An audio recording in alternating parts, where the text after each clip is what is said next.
नमस्कार. या विशेष विश्लेषणात सर्वांचं स्वागत आहे. आज आपण आर्क वेल्डिंगच्या अद्भुत दुनियेत जरा डोकावणार आहोत. आता बघा, ही फक्त एक औद्योगिक प्रक्रिया नाहीये, तर हे भौतिक शास्त्राचं एक असं आश्चर्य आहे जे आपलं जग घडवतं. चला तर मग या शक्तिशाली प्रक्रियेमागचं विज्ञान काय आहे ते समजून घेऊया. चला, थेट मुद्द्यालाच हात घालूया. विचार करा, माणसाने धातू जोडण्यासाठी विजेच्या एका लहानशा पण प्रचंड शक्तिशाली ठिणकेवर नियंत्रण मिळवलं आहे. हो, अगदी एका छोट्याशा विजेवर. तर आर्क वेल्डिंगचं मूळ तत्व नेमकं आहे तरी काय? सोपं आहे. जेव्हा हाय करंट विजेचा प्रवाह हवेतून जातो तेव्हा एक तीव्र ठिणगी तयार होते, जिला आपण आर्क म्हणतो. आणि या आर्कचं तापमान किती असेल? तब्बल 6,500 अंश सेल्सिअस, म्हणजे सूर्याच्या पृष्ठभागापेक्षाही जास्त गरम. आणि हीच प्रचंड उष्णता धातूला वितळून एक मजबूत एकजीव जोड तयार करते. आता या चित्रात बघा, सगळं स्पष्ट दिसतंय. एका बाजूला आहे विजेचा स्रोत, मग आहे इलेक्ट्रोड, आणि ज्या धातूला जोडायचा आहे तो म्हणजे आपला वर्कपीस. आणि या दोघांच्या मध्येच तयार होते ती तेजस्वी शक्तिशाळी ठिणगी, म्हणजेच आर्क. ठीक आहे, आर्कमुळे धातू वितळतो हे तर अगदी सोपं आहे.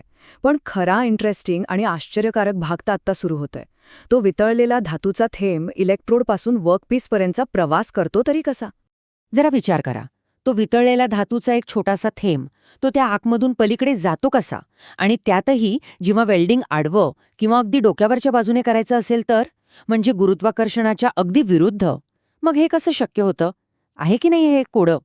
बरं, या कोड्याचं उत्तर ते दडले 4 अदृश्य शक्तींमध्ये. हो, 4 अशा भौतिक शक्ती ज्या त्या वितळलेल्या धातूला नियंत्रित करतात आणि वेल्डिंगला शक्य बनवतात.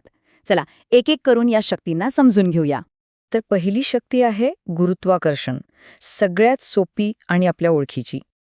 आता बघा हा, जेव्हा आपण सपाट पृष्ठभागावर वेल्डिंग करतो तेव्हा गुरुत्वाकर्षण आपलं काम सोपं करतं. वितळलेला धातू सरळ खाली ओढला जातो. सिंपल. पण सगळं वेल्डिंग इतकं सोपं नसतं, नाही का? मग जेव्हा गुरुत्वाकर्षण आपल्या विरोधात काम करतं तेव्हा काय? तेव्हा मदतीला येते आपली दुसरी शक्ती, आणि ती आहे गॅस एक्सपान्शन, म्हणजे वायूचं प्रसरण. आता हे कसं काम करतं? तर बघा, इलेक्ट्रोडवर एक खास कोटिंग असतं ज्याला म्हणतात फ्लक्स. आर्कच्या प्रचंड उष्णतेमुळे हा फ्लक्स जळतो आणि त्यातून गॅस तयार होतो. आणि हा जो गॅस आहे तो इतक्या वेगाने प्रसरण पावतो की तो एका जेट स्प्रेसारखा काम करतो आणि वितळलेल्या धातूच्या थेंबाला अक्षरशः पलीकडे ढकलतो. आता तिसरी शक्ती आहे सरफेस टेन्शन किंवा पृष्ठभागीय ताण. ही म्हणजे त्या वितळलेल्या धातूची स्वतःची एक अंतर्गत ताकद आहे. सोप्या भाषेत सांगायचं तर, वर्कपीसवर जो वितळलेला धातू आहे तो एका चुंबकासारखा काम करतो आणि इलेक्ट्रोडवरच्या थेंबाला स्वतःकडे खेचून घेतो. ही एक प्रकारची चिकट शक्ती आहे जी गुरुत्वाकर्षणाच्या विरुद्ध धातूला जागेवर धरून ठेवण्यास मदत करते. आणि आता चौथी आणि कदाचित सगळ्यात पॉवरफुल शक्ती, इलेक्ट्रोमॅग्नेटिक फोर्स, म्हणजे विद्युत चुंबकीय शक्ती. ही शक्ती बाहेरून येत नाही, तर ती वेल्डिंग करंटमुळेच तयार होते. कसं? तर जेव्हा इतका हाय करंट त्या इलेक्ट्रोडमधून वाहतो तेव्हा तो स्वतःभोवती एक चुंबकीय क्षेत्र तयार करतो. आणि हे चुंबकीय क्षेत्र काय करतं? ते त्या वितळलेल्या धातूच्या थेंबाला सगळ्या बाजूनी दाबून लहान करतं. यालाच पिंच इफेक्ट म्हणतात. जणू काही एक अदृश्य हात त्या थेंबाला पिळून तोडतो आणि जबरदस्त वेगानं वर्कपीसकडे फेकतो. कमाल आहे ना? तर आपण हे सगळं फिजिक्स का बघतोय?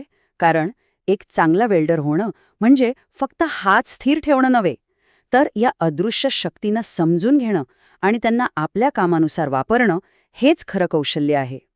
चला, पटकन एक रिकॅप घेऊया. पहिली शक्ती गुरुत्वाकर्षण, जी खाली खेचते, सपाट वेल्डिंगसाठी उत्तम. दुसरी गॅस एक्सपॅन्शन, जी पुढे ढकलते.